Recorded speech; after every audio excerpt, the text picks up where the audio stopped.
Hi everyone, I'm Sandy and welcome back to my channel. Today I have a single book review for you for one of my favorite authors. I happened to get an advanced reader copy from St. Martin's Press for this book, and I am so incredibly excited.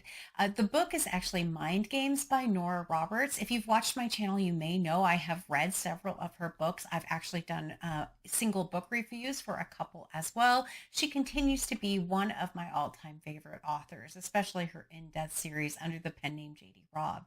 For this particular book, I found this book really interesting because this book has a lot of what I would consider to be the quintessential makeup of a Nora Roberts book. It has a strong family dynamic. It has a love interest. It has a villainous character there. There's a really big force and a problem that has to be solved as part of this book.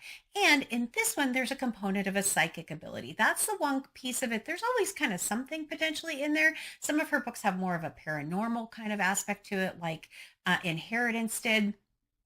This one focuses more on the psychic ability.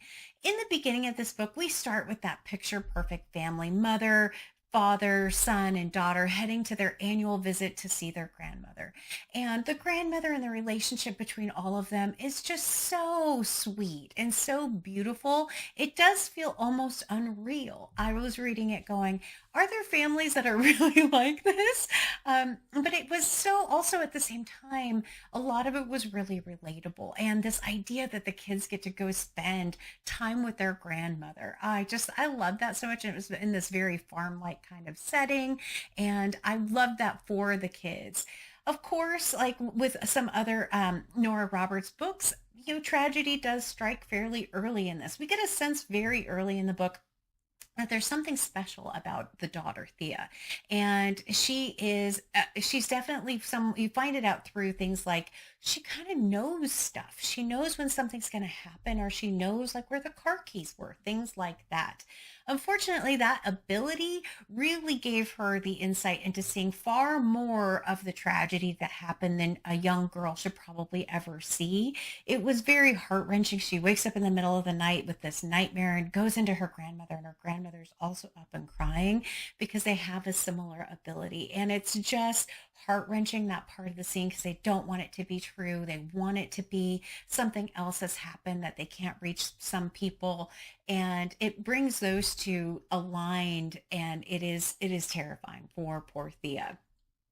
Uh, from that, though, she actually, because of what she got to see, she has a connection with the villain in the story, a mental connection. And that mental connection really lends itself to the name of the novel, Mind Games. She is playing this mental warfare with this villain all throughout the book. He has a similar ability to what she has. She can talk to him at times. He can talk to her at times, and it is terrifying. He is truly a horrifying person, and just seeing that play out throughout this book. Now, I will say that the novel is a little bit different from other traditional kind of Nora Roberts books, because this one spans multiple decades. She's a young girl when the tragedy strikes, so she has to have some time to grow up, some time to really mature. And we go through a lot of her school, she meets her best friend, all of these different kind of life events, and always with this ominous presence behind her, but she really needs that extra time to be able to develop. But because of that, some of the interactions can feel a little surface level. Her first love and kind of what happened with him was one of those. It just could have gone just a bit deeper for me.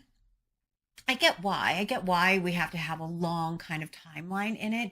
And it didn't take away from my love of the character. I could have had this book probably be twice as long and still been happy reading this particular book, because I just liked how she was developing. I liked the career choice that Nora Roberts made. I love how Nora Roberts likes to include an animal in stories, and this one is no different. There's a great animal in this one as well. Her love interest, there's, like I said, there's always a love interest in kind of Nora Roberts books, and that one does come in, but much later in the book. You really get time to develop with Thea. You get to develop with her brother. You get to see their life and where she's going before that love interest is in before that love interest is inserted into the story. And I did like their connection. There was a little bit of a stereotypical kind of relationship break that happened in the book, but it was quickly resolved, and it had to do with her ability to kind of see where things were. And I liked how Nora Roberts connected those components. In the end, Thea has to try and figure out a way to separate herself from this villain who is taking over, giving her headaches, causing her all kinds of mental just anguish all the time. And is this constantly trying to get to her, trying to find out what's going on, trying to interact with her, and how exhausting that would have to be to just have this continual presence pushing and pushing and pushing on you. And so the way she has to come through, she has to try and figure out a way to solve that problem, which I'm not going to go through here. But it was, again, very well done. I liked the kind of the ending of this book and what happened. I liked the supplementary characters that Nora Roberts worked into this book as well. There are a couple of detectives, and I liked how Thea dealt with them a couple of times. I think one time she said she has to always explain her bona fides or justify her bona fides or show her bona fides, which I thought was very clever as well.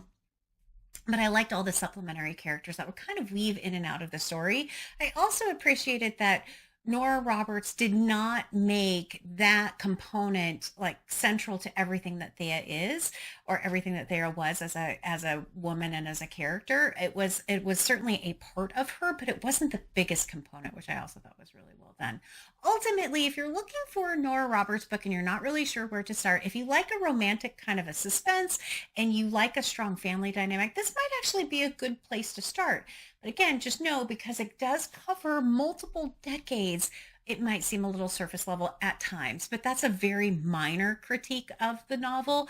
Again, Nora Roberts still maintains her status as one of my all-time favorite authors. I looked her up when recording this and didn't realize that she's in her 70s now, and it makes me worried for my favorite series by her. I don't know how you've resolved that series.